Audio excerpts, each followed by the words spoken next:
All right, Nick, let's talk about the Tampa Bay Buccaneers. This is a team coming into this draft. There's a lot of interesting options for them. They're obviously picking a little bit later because they did make it to the playoffs. And I think that is very huge for the Bucs. Just they had a really great season last year. And if you want to hear who we think the Bucs are going to pick in the first round, that's not what we're talking about today. There's about 1 million people all over the internet, just mocking who the Bucs are going to take first of all.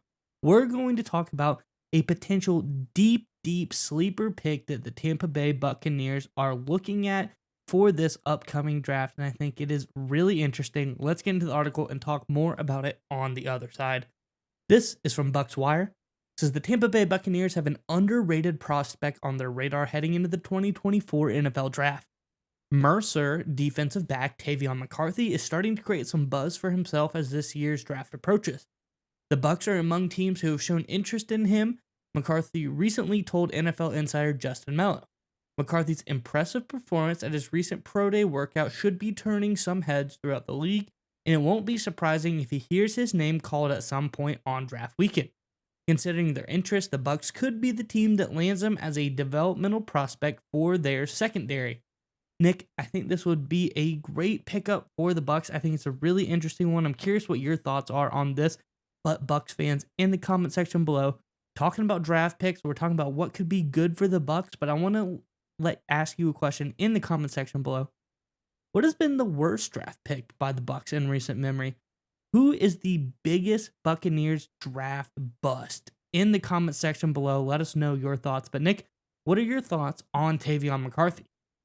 So he is one of these draft prospects that props up. There's usually one or two every season that, if you look at their production, if you look at their measurables just at like the top line, you're like, is he a draft guy? Look, he was a very good corner for Mercer. That's D1 AA FCS Southern Conference, very competitive realm of college football. He did a really good job as a senior, as a corner at Mercer, 2 picks, had a sack, a number of tackles for loss on a pretty good team that the Mercer Bears had. But he doesn't jump out as a guy who's going to be like a top 5 prospect. He's 5'9", 180 pounds.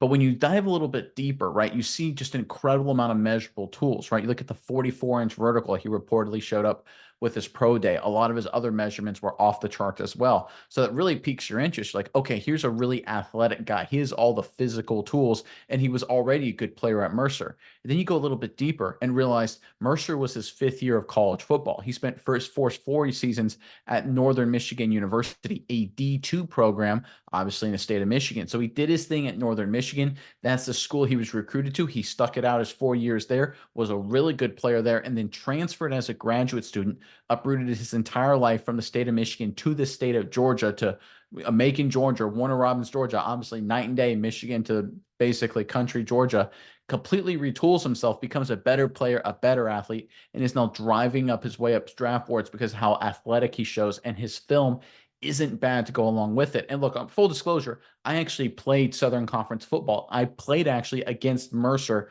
a number of years ago. And the reality is, at that level of conference, it's sometimes very hard to judge how good a player is because there's a lot of funky offenses that defenses have to plan for. For example, my team ran the triple option. 2 other programs in the Southern Conference ran the triple option.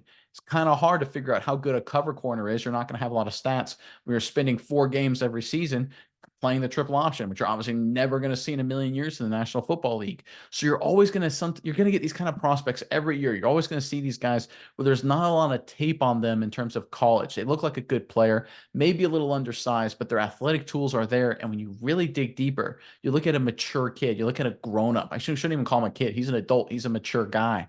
He's physically strong, even though his height isn't where you want it to be. He's very quick, incredibly explosive, was productive at Mercer his first and only year in the program. He just oozes draft steel right now. He's a guy that will probably fall in the 6th, 7th round is what I'm guessing. But he's one of these guys that a team like the Buccaneers, I see why they're so impressed with him, because he can get on a roster, find his way on some special teams, and then get some playing time before long. He has a potential to be that good. Yeah, Nick, and you talk about his height, and I think this is a guy that, pundits are putting him, that is one mark against him, 5'9", 190. But as you said, he had a heck of a pro day.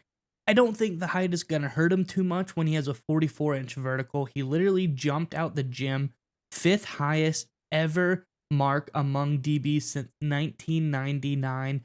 he has the ability to be so explosive, as you added, so athletic, that I think he can outjump his height deficiencies. Also, this is a guy who put up 23 reps on the bench press, which is also a record top 10 amongst DBs as well. This guy is strong, he is explosive, and I think this is a guy who can come into the NFL and you have all of these traits. You have the abilities here, and it's like you said, probably overlooked. Mercer Bears, not a team that many people look at. We know it. We went to a smaller school. You played against them. I watched them. Their school, they have some talented players on the team. I think this is a guy worth looking at. If I'm a Bucks fan, I would be excited to get him on the roster. Will he pan out? I don't know, but I think he has so many tools and he's shown so much. It is definitely worth giving this guy a shot because he has shown that there are some intangibles there. There's the innate athletic ability that is so rare that he could potentially become a great corner for years to come for the Bucks, or he could just not be that good.